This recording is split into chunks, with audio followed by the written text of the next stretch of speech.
Good morning, everyone, and welcome to this webinar hosted by TDS and Painsmith Solicitors. My name is Michael Hill. I'm Head of Product at TDS, and I'm going to be hosting today's webinar. And I'm joined by Marvin and Laura from Painsmith. We've got a really interesting session today on tenant changes and assignment. So Marvin and Laura will be discussing releasing individuals from a tenancy, assignment clauses, handling the inventory and deposit, renewals, and documentation. Just a little housekeeping from me before we start. You can use the pen and pad icon to take notes during the session, and these can be emailed to yourself at the end. If you have any questions, there is space to ask them on your toolbar under the questions section. We may answer some of these as we go, but I'm intending to keep 15 to 20 minutes at the end of the session so that we can try and answer as many questions as we can. And finally, if you have any connectivity issues, please just refresh the page. If that doesn't work, you can close the browser and re-enter during the session using the link which has been sent on sign up. So we've got a really busy session. I'm going to hand straight over to Marvin and Laura to get cracking. Morning to you both. I hope you're both well. Yes, very well. Good to see you again, Michael. You too. I'm going to hand over session control of the slides. Shall I hand it over to you, Marvin, or Laura? Who wants to control it? I'll control it. Just tell me what to do. I just press this little button to the side down the bottom here every time I want to move it, don't I? Yeah, it should pop up now and say that you have control. So what to accept? Yes. Yep, accept that. Yes, you should be able to control the deck. So I will leave you to get started, and I'll monitor the questions as they come in. Right. Good morning, ladies and gentlemen. I'm Marvin Smith of Painsmith Solicitors, and my colleague Laura is here. We're both solicitors. We both specialise in residential landlord and tenant law, and we're here to speak about assignment, which I think is slightly underrated by all of you. But one thing about it, remember, it does earn you money. So let's look at assignment and see exactly what it is. So make sure you put your questions there because we're very happy to answer them. And Michael also agree, even after the session ends, he usually tries to get questions to us, or we make it so that you can get in touch with us as well. So let's get moving. Right, what is an assignment? It's different from a new tenancy. It's not an addendum. What we're doing here is transferring the remainder of the term of the tenancy from, say, A, B, and C to A, B, and D. So everything remains the same. We're just transferring it to perhaps one different person.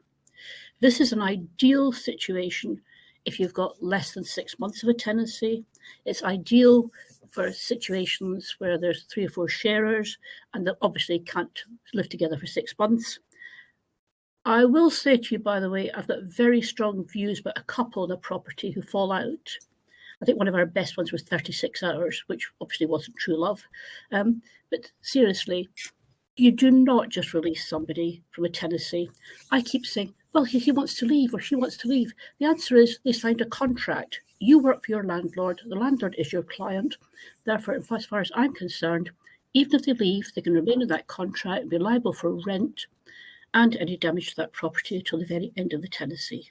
That's a very personal opinion, a very strong opinion. We totally disagree, but be aware of it.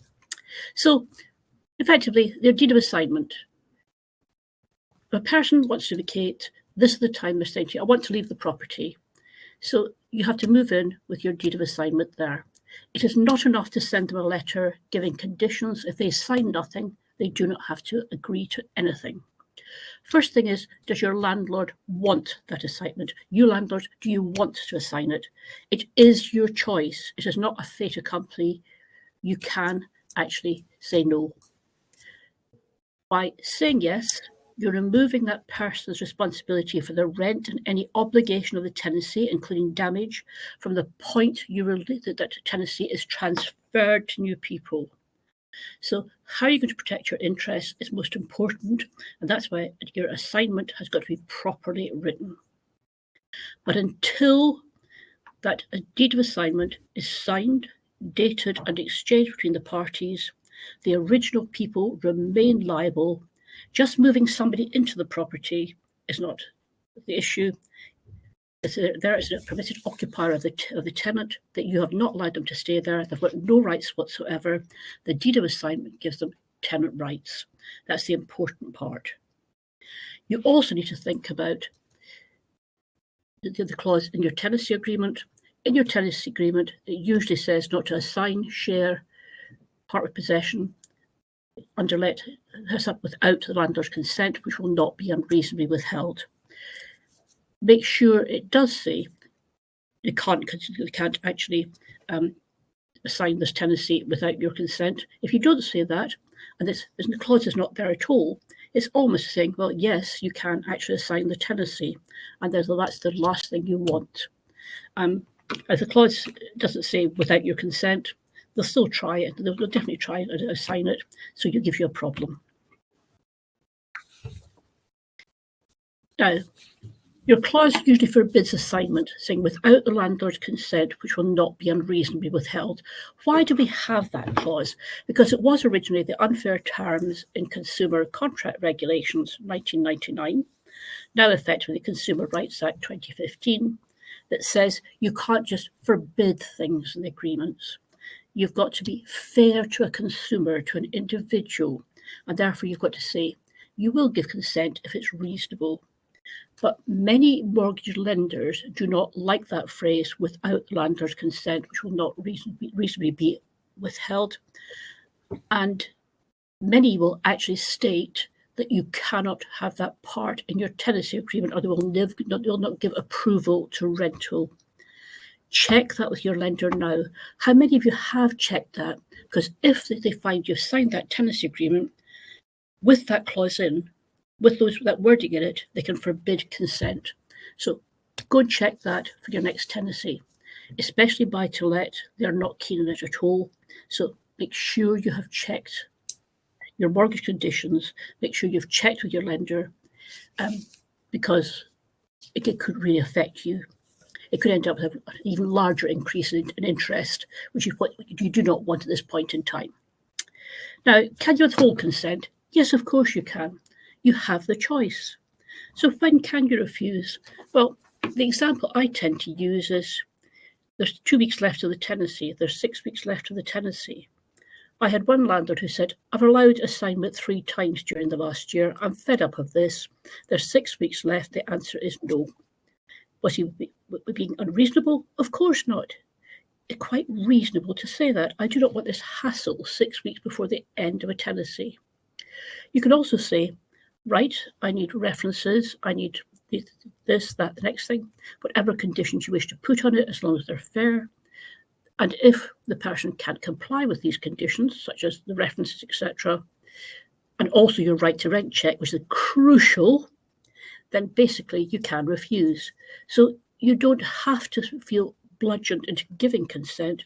You can refuse if you can give reasons. And the reasons are pretty simple when you look at them. And again, do you have to release a tenant early? No, you do not. There's a case, it's a Court of Appeal case. And I always believe you have a few cases up your sleeve. And this one is called Reichmann, which is Reichmann v. Beveridge, Beveridge. I'll make sure I give that to Michael in case any of you want it afterwards. And in that case, it was a commercial case, applies to residential as well. It was a 5-year lease. The tenant left early, 18 months early. The landlord left the property empty for 18 months, then sued for all the back rent. You can't sue for rent due in the future, but you can sue for back rent. And the tenant said, that wasn't fair. They should have mitigated the loss by trying to relet. And the judge said, this is important, the landlord does not have to mitigate a tenant's loss. So that person who wants to leave early, do you have to allow a replacement? No, because the people in the property are jointly and severally liable for all the rent, and so is that person who's left early. As long as they're within the legal jurisdiction of, I would even say, Scotland, Northern Ireland, England and Wales, then you'll be able to get your money fairly reasonably and fairly, not promptly, but often it's better to wait and you can get your money anytime in the next 6 years. What does the word unreasonable mean? I suppose I'm not even considering assignment. I won't consider it at all. It makes you a bit unreasonable. But if you actually go back with reasons, unreasonable means what does the ordinary man in the street think is fair? So if they're putting all sorts of demands on you, do remember that you have the upper hand here. It's your property. Then you decide whether you want a change with the person. You might actually meet the person and dislike one side. You might meet them and find that actually they're enjoying it better than the person there. It's entirely up to you. So, next one, considering consent.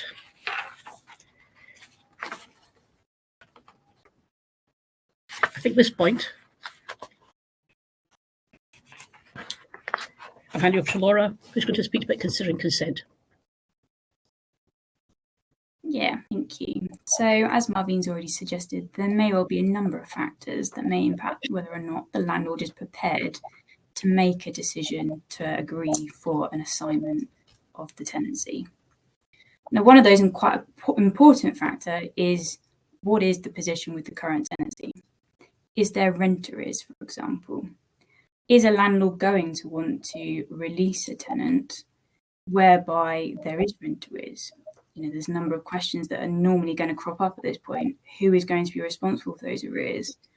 Are you going to be in a position to recover those arrears? And if so, who from? It may well be, and we'll look at this a bit later, that you might want to consider, is that a condition of the assignment that those arrears are paid before entering into an assignment?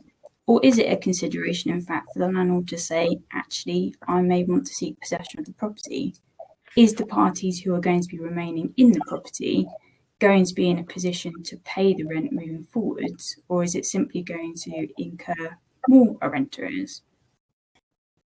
There may be other breaches of the tenancy to consider also. For example, is this tenant already subletting it? Have there been noise complaints? Is there a nuisance? These are all quite difficult things to prove and to seek possession of the property on. So again, another factor to consider in terms of, do we want this tenancy perhaps to continue at all, or is there a viable reason to perhaps consider the tenant's request? Something else to consider is, when does the tenant want to be going?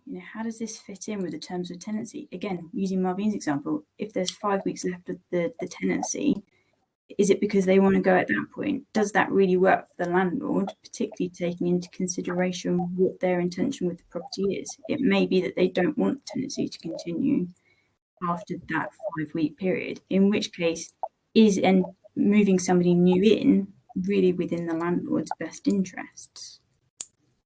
What if the tenant's about to leave the country? Another consideration in terms of them moving, particularly if there are rent arrears, are you able to then pursue them for those rent arrears if they are no longer in the UK and outside the UK's jurisdiction for the courts to pursue that person?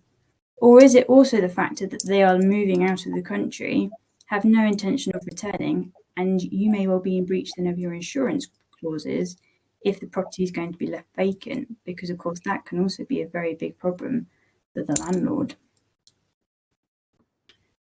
Is the tenancy periodic? What is the length of the tenancy? Is the landlord happy for it to continue on a periodic basis and simply agree to a change? Or again, what is the landlord's intentions? Are they happy to relet it? Do they want to move in? Do they want to sell it? What meets their ultimate aim and purpose? Again, using Marvin's, example of that case, about not having to mitigate the tenant losses, the landlord isn't required to necessarily mitigate their own losses either in many respects. So is it within their interest to be agreeing? Possibly not. And that is the real question. Do I agree to sign, or actually do I look at serving a Section 21 notice to end the tenancy? There could be many other examples. A tenant dies. That often gets a bit more complicated because you've got to work out who it is that you're dealing with. But again, if that leaves the property vacant, we could be looking at a surrender then instead of an assignment. So a number of things to consider at that point. So moving on, must the landlord agree? Well, as Marvin's already said, no, you mustn't. Those factors you must take into consideration, but also there are a number of other factors. So who is it that's staying? are they able to afford to remain by themselves? Previously they would have been referenced on perhaps, say, the two of them. If a party then is leaving, are they the person that was the main breadwinner and able to afford the rent solely by themselves? Are we left now with somebody who isn't? So first and foremost, we would usually say you probably want to carry out your referencing again in terms of the credit checks. Can they afford the rent? Are they working? Or in fact, does a replacement of one of those parties end up being better? Again, subject to referencing and affordability. Is the two people in the property better than the one, if that is a consideration? And these are terms that the landlord can put forward to the tenant and say, I would be prepared to release you, but on these particular circumstances. With any tenant moving into the property, you'll have to comply with your right to rent checks. So anybody over the age of 18, making sure you've met them, seen their ID in person. Do they need visas? Have they got share codes? All the usual checks. And again, a condition could well be that, yes, I'll agree to this change subject to those referencings and affordability, but also subject to those breaches being remedied. All the rent arrears are to be paid before I'll agree to release you, for example, because once you've released them, it's going to be very difficult to try and pursue them. If you don't release them, then the outgoing person is still going to remain liable. So you can still pursue them in the usual way and for the full term of the tenancy. So again, an important factor to consider in terms of who it is from an affordability point of view is actually able to be pursued. And again, back to the age-old question of what is the length of time resisting on the tenancy? Are we looking at continuing with this tenancy, ending the tenancy? If there's one day left of the tenancy, is it really worth it? Often, I think the biggest example we get again is students, I think, isn't it, Marvin? Yes. They'll often say, actually, some of us want to stay, some of us don't. Perhaps we've fallen out. Some of us aren't continuing on to the next universal year. It's not working for us. And again, trying to work that into consideration. Have these tenants been particularly of pain, a nuisance? That example again that Marvin had of 5 assignments taking place during the course of the tenancy, sometimes a landlord does just have enough of it. So yeah, just remember, you're not necessarily required to agree, but there are factors that may alter that decision. Right. I'm looking at possible charges. I don't know, it's like a swear word this now, the Tenant Fees Act 2019, this act. Oh gosh, no, I can't charge anything. That's not actually true. Right, if you take the incoming person as one person, you cannot make any charges to them under that above act. But hang on, if somebody's leaving a property, can you charge them? Now, I've read the guidelines from gov.uk, but the guidelines are somebody's opinion, and it says, you can't charge this, you can't charge that, and the pain of death. But the actual act says the landlord can charge for his losses. Therefore, what are his losses? Obviously, referencing. He wouldn't have had to reference this person if he hadn't not released somebody, so he could charge for that. Re-registration of the deposit. Now, you say, oh, come on, Marvin, it only takes us 5 minutes. Does it really take you 5 minutes? I think the time you go through the system and sort it all out and do all the new certificates, etc., it takes longer. Obviously, your statutory payment of £50 for drafting the deed of assignment. And be careful there, because there's been a recent first-tier tribunal case, and the agent charged for a check-in fee. They charged for references. They charged for re-registering the deposit. None of those were challenged by or put aside by the first-tier tribunal. They charged £245, I think 80 pence. Don't know where the 80 pence came from, for a new tenancy agreement. And the first-tier tribunal, the FTT, strongly objected and said, why couldn't they have done a deed of assignment for £50? So there's your answer there. You could, if you draft a new tenancy agreement, no money. But if you do draft, you can charge for your deed of assignment. There may be other charges possible, but I would be a case of checking where there could be breach of the Act.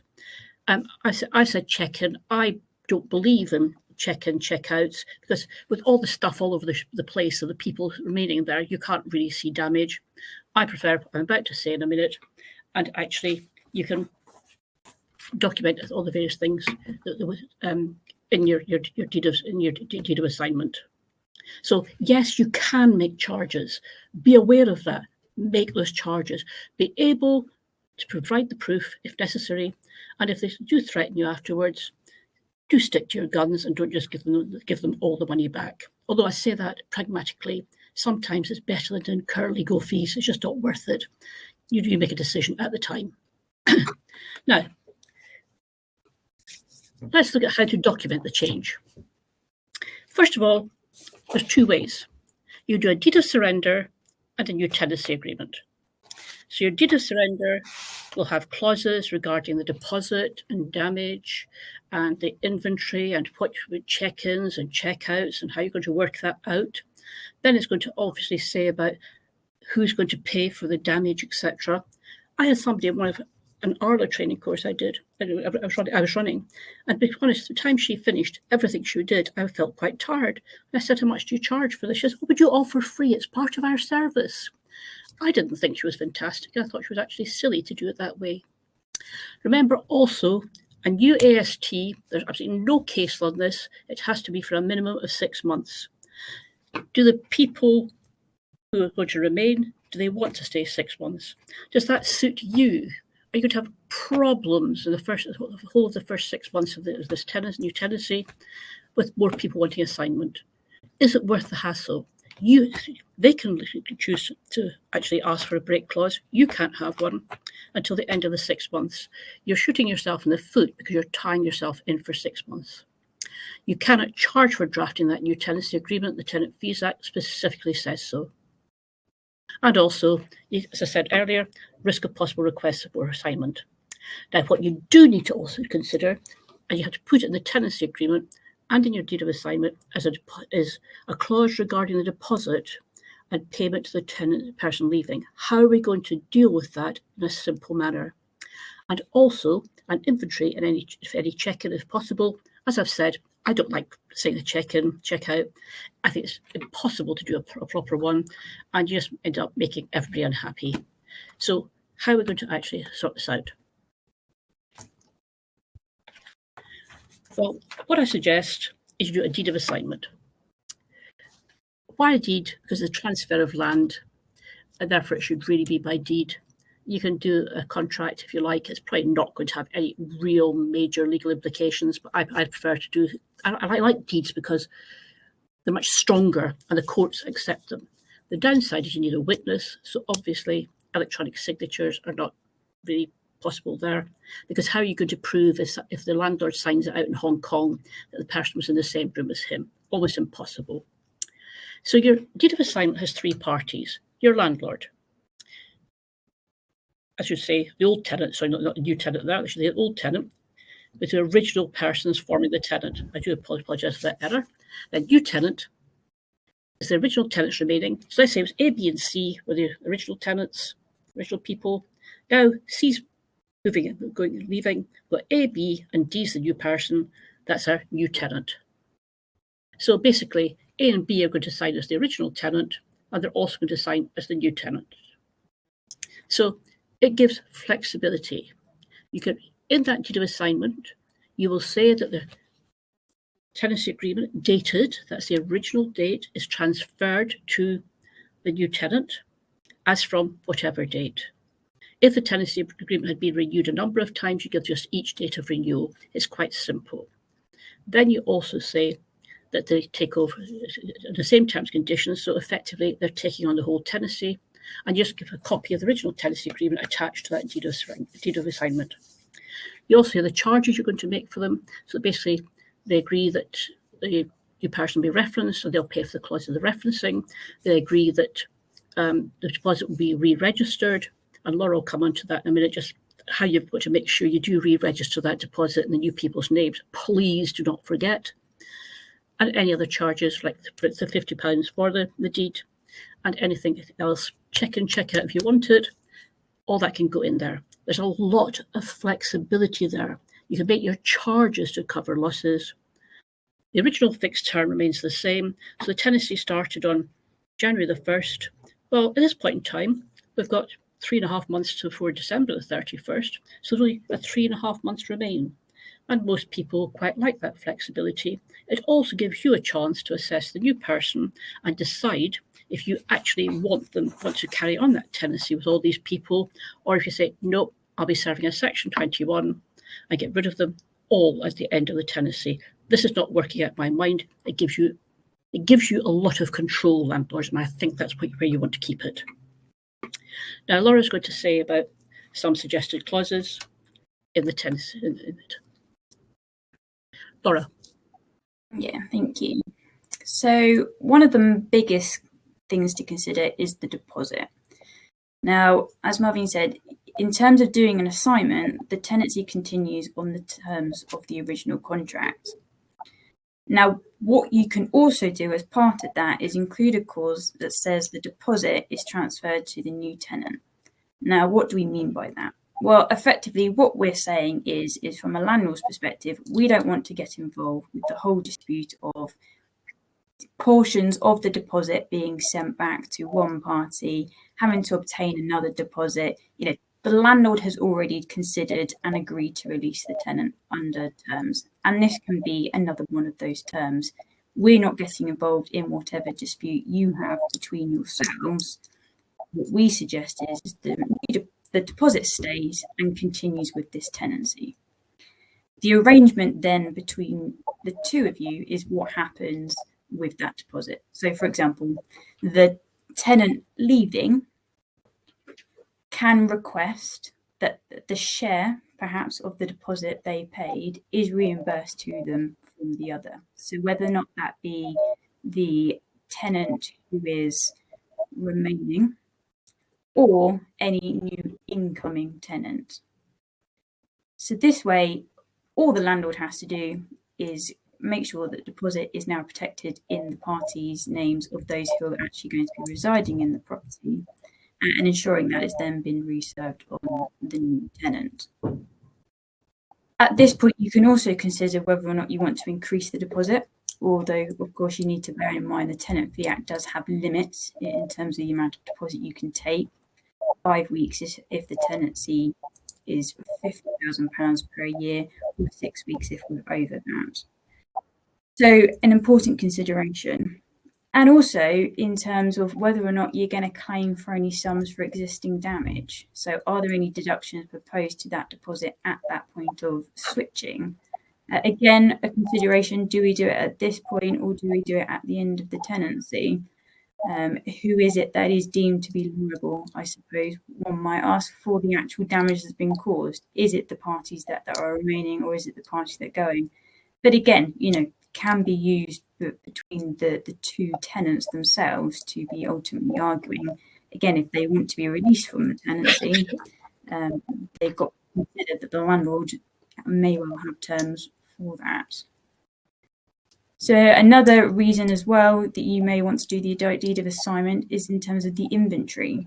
Now, again, if the tenancy is deemed to be ongoing, there is nothing wrong with saying that the original inventory taken at the start of the original term is to remain in place for the duration of this tenancy with the new tenant. And then we'll assess the damage at the end of the tenancy and make the deductions thereafter. If there's any dispute between the tenants in terms of who has caused those damages, then of course they are open to consider their own action against one another. That may well be a small claims court claim, for example, but it's something that then the landlord doesn't have to get involved with. Just before we switch the pages, by the way, that shouldn't say original tenant responsible for reimbursement. That should say new tenant. I'm afraid the two slides where it said new is the original, the previous one. So it should say new tenant. So effectively, it's the two people who are remaining and the new person who effectively puts his money in, which will be used to reimburse the former person. So actually, new tenant. But we'll make sure that Michael gets a change for this and be able to slides available for everybody on that one. Right, carry on, Laura. Oh, sorry, I missed it. I've skipped. I think. Sorry. Oh, it is me. I think we're over to you. Yeah. Oh, right. Now, this is really interesting. Rent paid in advance for the year. If a tenant pays a year's rent in advance, it is not refundable, even if he leaves early. Now, that's probably causing consternation amongst you all. When I do training courses, people go, I can't get this at all. But effectively, if you take a tenancy on the 1st of October, your rent is not apportioned on a daily basis over 365 days. The rent is paid on the 1st of October, and that's it. So if the tenant leaves at any point before the 30th of September next year, he is not legally entitled to any refund of rent. As a Court of Appeal case, Marks and Spencer's PLC versus BNP Paribas. I'm well aware it's a commercial case, but in that case, Marks and Spencer's paid a quarter's rent on the quarter day, which was the 25th of December. They then gave 1 month's notice and asked BNP Paribas for 2 months' money back. Now, it may have been because they were a French bank. I don't know. They probably got good legal advice. They said, no, you're not entitled to it back. So Marks and Spencer took umbrage and went to court of appeal. And the judge there said, unless there's an apportionment clause in that tenancy agreement, the landlord does not have to give any rent back. Now, do not ask me to draft an apportionment clause, as many people do after I've said this. You are the landlord, or if you're an agent, you work for the landlord, you are not putting in an apportionment clause. But I think you should, if you've told the tenant at the start, he should take independent legal advice before he signs the agreement. It's up to him to get that information. It's not up to you to tell the tenant that situation. I will tell you one story where I was slightly bothered about it. I had one case, it was on our helpline, because we run a helpline, and this agent phoned up. This little old lady had taken a house. Because she was elderly, she paid 6 months in advance, and she died 2 days later. And the daughter had asked for all the rent back. And so I sort of laughed, slightly nervously. The agent said, what's funny? Well, so it's not funny, but legally, the landlord does not have to give that money back. It's a bit morally, well, it'd be up to him. But I did debate. I thought, well, he should probably have morals. And I never knew the answer until about 2 years later when I was running a seminar. And somebody goes, that was us, Marvin.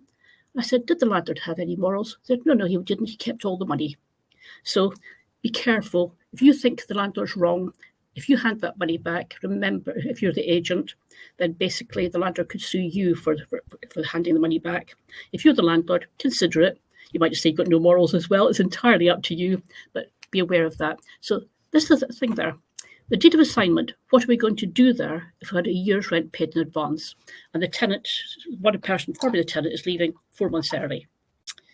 So you could have a clause in the deed of assignment saying that the new tenant compensates the person leaving for an equity share of the rent for the next 3 months or 4 months. So that would be down to negotiation between the parties. But if, for example, you're agreed to an assignment 2 months into the tenancy, I would probably say do your deed of surrender and grant a new tenancy for the next 10 months. But again, you may have to, I still put a clause in taking account of the fact that that person who's leaving was still liable for actually the full rent for the whole year, and whether and what compensation is going to pass between the parties. So it's a big thing. Just be aware of it. Be aware of the whole thing about rent paid in advance. And I'm happy to answer questions on that one because I know that all of you are buzzing on it. And by the way, also, just going totally off a tangent, if it was different, the tenant left to go back to France or America or wherever 3 months early, he surrenders that tenancy at that point. He's not entitled to any money back. Can you relet the property? Yes, you can. It is not double rent because that rent was paid on, let's say, the 1st of January. It applied to that tenancy, which was surrendered on the 21st of September.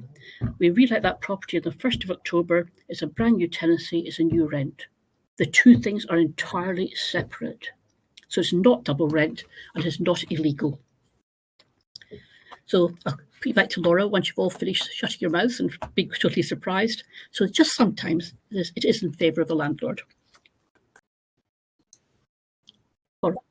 Thank you. So whilst we're saying that the tenancy term continues as part of an assignment, obviously there has been a material change due to that change in tenant. So the requirements that you met at the start of the tenancy in serving the relevant documents to the tenant will apply at this point too. So you must be looking at now serving the prescribed information, which must be signed by the landlord or the agent, and sending 2 copies of this to the tenant along with the relevant scheme literature. So whether or not that's the TDS leaflet, the DPS terms and conditions, my deposits, all usually forms part of the same certificate. It's important that you are now sending this to them at this point. If you fail to do so, you're going to open yourself up to penalties, which I believe Marvin is talking about later. So again, a copy of the deposit certificate is sent to the tenant so that they are clear on what the position has changed. So this now should name the tenants that are going to remain in the property and not the tenants as they were at the very, very start. Don't forget that you must also be serving the gas safety certificates on the tenants. Now again, one of these tenants has probably had all this literature before, but because they form part of the new tenant also, it is still essential that they receive it again at this point.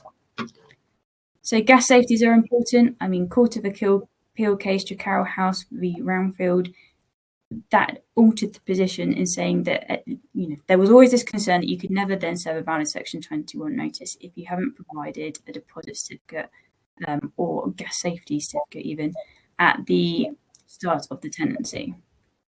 The Court of Appeal case changed that and said that you can, provided that you have given them a copy before they serve notice.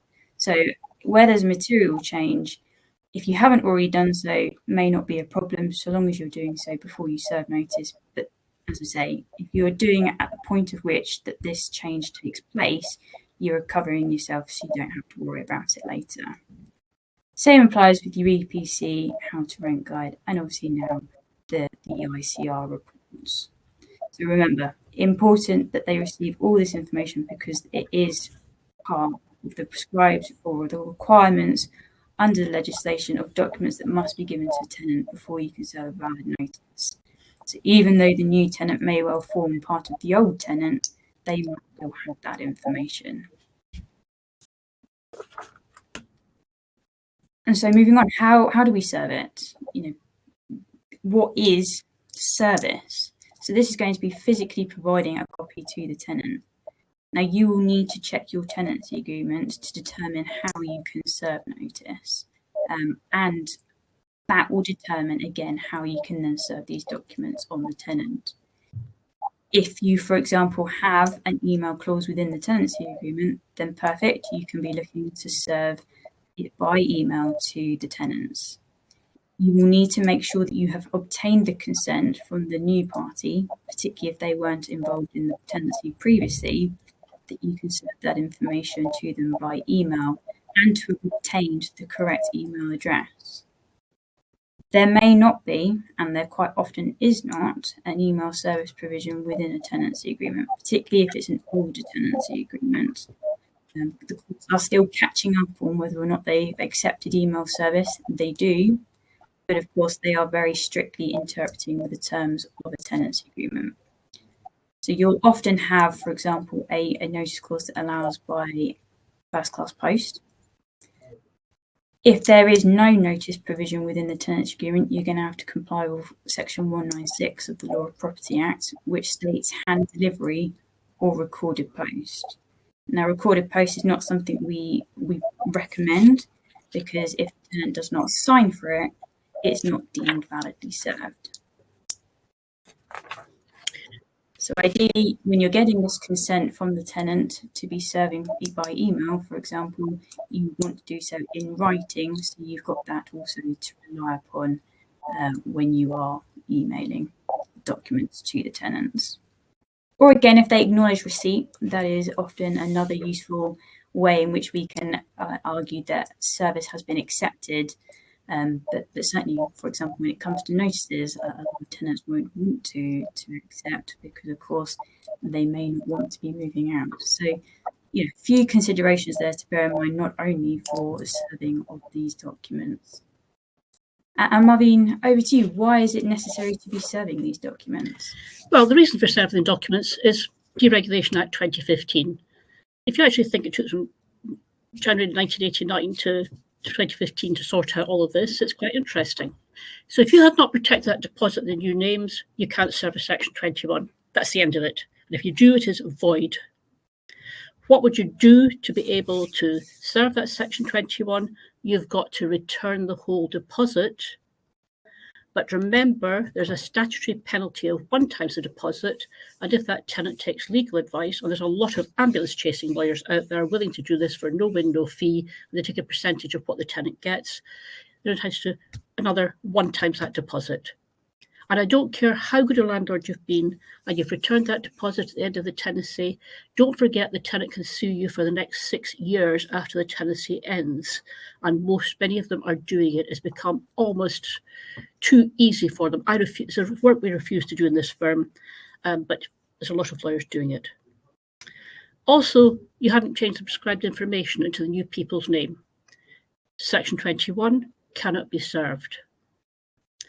The penalty, again, is 1 times the deposit by statute or up to 3 times the deposit at the discretion of a judge in the court. So, for example, if the prescribed information was never served on the tenant, even if the deposit was protected, then that penalty will apply and the judge may award 3 times. And 3 times the deposit can be quite a lot of money.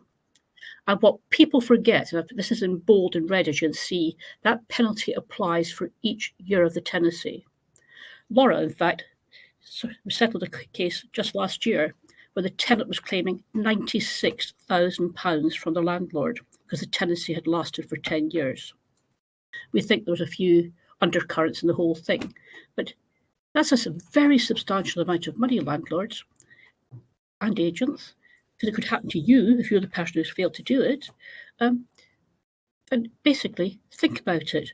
Make sure you have actually checked. Do a check, I would say, every 6 months. You've got a number of properties. Have you actually protected that deposit? And even protecting it day 31 is too late. It's day 30. You've got to preserve that prescribed information as well. Make sure you have done so. The next one is just bits and pieces, you could say. What happens if all parties don't sign the deed? Well, the original people remain liable. And you can say that to them. Yes, but I've left. Well, hard luck. You're still liable. The joint and several liability applies to all these persons who remain, and that means remain on the tenancy agreement, as well as the person who wishes to leave. He's still liable until that deed of assignment is signed by both parties, or by all 3 parties, landlord, original tenant, new tenant, dated at the top, and exchanged. Exchanged is when both parties are bound. And until that time, the person who wants to leave remains liable, even if they have moved the other person in. Now, what about guarantors? Does your guarantee state the guarantor is liable if there's a change in the person who's forming the tenant? If you listen to the last TDS webinar, you know we covered that at that point. So go back and review that or ask the question. If not, you should have that in there because then you have no problem. The guarantor still remains liable. If you don't have that, you may need the guarantor's consent. And he might not be quite so keen to sign on the line this time because once people realise their obligations, they're actually less keen to do anything. And finally, other considerations, you renew a tenancy. You don't want to do the assignment, or if it comes to the end of the assignment and you're thinking about renewing this tenancy at the end of the assignment. Are you going to do it for a fixed term or let it be periodic? Does it have to be for 6 months? The answer is no, because this is classed as a renewal. Remember, it's only the original tenancy that the landlord cannot get a possession until the end of the 6 months, because you cannot serve a Section 21 until the end of the 4th month. So your break clause could be in that tenancy agreement for either party from the start of the new term. And remember, if this is individually negotiated, you can hold your tenant to 2 months' notice. So the protection from eviction period, saying the landlord can't actually consider possession proceedings by serving Section 21 or use a break clause is not 6 months, you can do it immediately if situations change or he's not happy with the parties.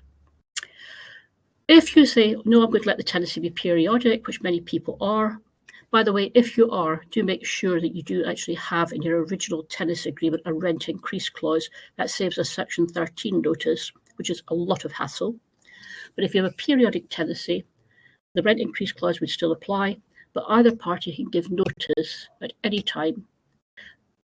What would it be? Under the Housing Act 88, the landlord has always got to give 2 months' notice. There's no way of putting anything in a tenancy agreement agreeing that you'll give the tenant 1 month's notice. But remember, if you've got a break clause, you'd hold the tenant to 2 months' notice in that new fixed term. However, as soon as your tenancy becomes periodic, that break clause is void under the Housing Act 1988, Section 5, I think. And common law applies, and the tenant can give 1 period's notice to end the day before the rent is due.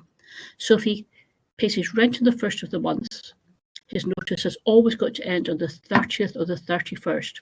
He couldn't walk in on the 21st of September to give you notice to leave on the 20th of October. He'd be liable till the end of October. As I said earlier, deeds, I'm afraid, are wet signatures, like as common people sign, as electronic signatures are difficult to prove to a person's in the room witnessing when the landlord actually signs the document. So I'm going to hand back to Michael now for any questions. Great stuff.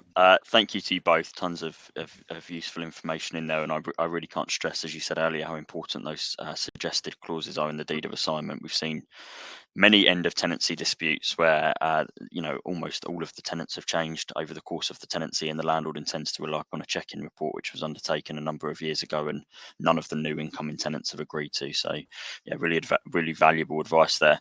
I'm going to delve straight into some of the questions which we've had come in. So first up, we have a scenario where a couple have split up. The gentleman has moved out of the property, but both of them appear to still be paying the rent. The joint account, which was used to pay the deposit, has been closed, and the landlord is inquiring who best to return the deposit to. I think from our perspective on this one, if this came to us, I would say that if both are listed as the tenant on the agreement, both are paying rent, the deposit should be split between them equally, unless one gives permission for it to be returned to the other. But Marvin, Laura, any thoughts on this? Have you come across this before? Quite a lot. I just usually say that you hold on to the deposit until both of them write giving consent of how it's to be either split. Because you always get one says, I paid it, and the other says, no, but I paid him back or her back. You hold that deposit, you can hold it for up to 6 years until both agree. As Michael's saying, really, we want both to agree. Fantastic. And if they don't agree in writing, you don't get the money. Would you have anything to add to that, Laura? No, definitely. And I think as well, the fact that it's come from a joint account is even harder to sort of say that there were, differing amounts given by either. So yes, that's the easiest way to deal with it. Get the consent in writing from them both. Fantastic. We're getting some questions, some general questions that are coming in around any relevant templates for an assignment. So this isn't something that TDS offer. Is it something that Painsmith offer, or do you know anywhere where someone can go to get templated documents for assignment of tenancies? Well, we've got one, and I wrote it, so you can be pretty sure, all of you, that it's actually pretty strong in everything that's actually in it. Fantastic. Yeah, your contact details are up there on screen, so that's there for anyone who's looking for that. We've got a question about the Renting Homes Wales legislation and how that affects assignment. I think the question is broadly around, can a landlord still withhold agreement to assign a tenancy under an occupation contract as they can in England? Now, that's a really interesting question, Sarah. I did a lot of work on the Homes Wales legislation. I think it is harder because if you are aware that a tenant can just give 4 weeks, if a periodic tenancy, give 4 weeks notice and leave. So I think there's no reason why you can't do an assignment, I would say. However, I think you are in a weaker position, because if the tenant was a periodic tenancy, you can give 4 weeks notice and leave. I think many will just say, people have 4 weeks notice, I'm not being bound to it about anything. I'll walk away in 4 weeks time and that's it. And I want my share of the deposit back or whatever. So I think it's harder there, but I can't see any reason why you can't. But if you want to send me an email direct, to send an email to admin, I'll certainly check that up and come back to you. I haven't read my Welsh contracts for a few weeks. I got so fed up with them actually because they're so long. But I think I can't see any reason why you cannot. Fantastic. Michael? So next question, if an existing tenant wants to add their partner to the agreement, firstly, are we able to refuse this request? And secondly, if we are to allow it, can we charge them the cost of referencing the incoming person and reprotection of the deposit? Do you want to answer, Laura? Yeah, well, yes, I mean, certainly you can add them. Yeah, you certainly can add them, and it would be the deed of assignment that you would use for that. And I think, yes, Marvin touched on, the positions whereby you can sort of be making those charges. Possibly a little bit more difficult because there's no outgoing tenant, but again, if you can show sort of reasonable costs, how they've been incurred, it might be a possibility. But any thoughts, Marvin? Yes, this is me being cynical and awful. Depending how long there is to go in the tenancy, Mr. Adel, I would actually not do it at all. I would actually write to the tenant and saying that their partner is welcome as a permitted occupier, she has no tenant rights whatsoever, that he is liable for the rent, all the conditions of the tenancy agreement, and giving vacant possession at the end. And if she doesn't leave at the same time, he'll be liable for all the rent and the possession costs until you get possession of the property. But if it's 2 months in, it's entirely up to you. I would actually do a deed of assignment, in which case it's dead simple, because it is you're signing from just Fred to Fred and Mary. I would do a deed of assignment, and there's all your costs taken care of, your inventory, the whole lot. Fantastic. Really question here. Really awful now, but no, really useful. Next question is around repayment of a deposit. So this landlord holds the deposit for 3 joint tenants. You suggested in there that the landlord doesn't refund the outgoing tenant from the deposit, and actually that the new tenant pays the outgoing tenant. Does the landlord have to worry there about any failure from the new tenant to reimburse the leaving tenant? Is it on them, or is it a separate agreement between the 2 tenants? It's effectively a separate agreement, and the real thing is, if they come to your office and say, "Oh well, Fred hasn't given me the money," the answer is, "Well, sort it out between you. Nothing to do with us." They've signed that saying they will sort it out. If everybody has signed that deed of assignment. Fantastic. Yeah. In relation to your earlier point, so you talked a little bit about rent in advance. One of the questions that's come in is, can a tenant keep keys essentially and leave the property vacant if they've paid rent in advance rather than ending the tenancy? I think this might have stemmed from your point around, if a tenant pays rent in advance but then absconds or leaves, you don't necessarily have to repay it. But I guess the question is around a tenant just leaving the property vacant whilst they're away for a number of weeks or months. Yes, he can do that, but stop there. Your tenancy agreement should be saying he's got to comply with any conditions for a vacant property. If it doesn't say that, you need to get it in. So therefore, he's liable for the security of that property. He'll be liable for utilities, keeping the property heated in winter months, liable for the council tax, and also ensuring any insurance conditions are complied with. So if the insurer says it can only be left empty for 4 weeks, he will have to make sure that property is occupied. Otherwise, he's in breach. And you could actually go to court to get possession, but probably it's a discretionary ground, probably not ideal. Yes, he could do, but I think by the time you've pointed out all the various things, and also the cost of somebody going to that property price, because most insurers say somebody's got to be there for 24 hours, then I think it could be quite difficult for any tenant to do so. So make sure you make that very clear and in black and white, so that you tell them this are the conditions, and if you breach that, or any damage to that property, you personally will be liable. I don't claim off my insurance, you'll be liable. Any comment, Laura? Yeah, tenancy is ongoing. Yeah, haven't been released, so absolutely can pursue them as though they're living Fantastic. A question about prescribed information. So you talked about e-signatures. One of the questions that's come in is, can we send the prescribed information and other documents via e-signature? And if it's e-signed, do we still need to give out multiple copies? Yes. Well, I would say yes, you can do e-signatures. Just make sure you get them back from each person. No problem. If the deed e-signatures are very difficult, but it depends how you do your assignment. You do have to give multiple copies. It's not enough to give the one group prescribed information. You've got to give it to every single person forming the tenant. Otherwise, it's too easy for them to say, I didn't get the prescribed information. Therefore, I want that penalty of up to 3 times the deposit. You have to make sure that is served on every person. Okay. Anything to add, Lauren?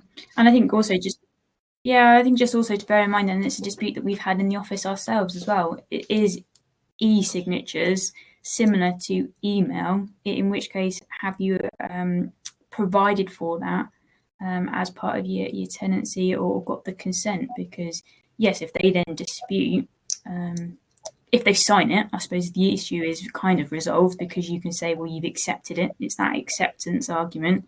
But if they don't review it and sign it, how can you confirm or evidence to the courts that they are in receipt of it if email service isn't an acceptable means of service? Fantastic. Okay, so next one, we've had a question about serving documents prior to serving a Section 21. So obviously in there you talked about the need to serve the relevant documentation in the right timeframes for your Section 21 to be valid. We've got a question around what if the landlords of the property have changed throughout the tenancy and there isn't necessarily a record of all of the documents being served throughout the tenancy? So it might be that the gas certificate and some of the how to rent has been served since, but they don't have a record from the start of the tenancy. Could that pose any problems in court or when it comes to serving a Section 21? Do you want to answer that, Laura? In short, it may do.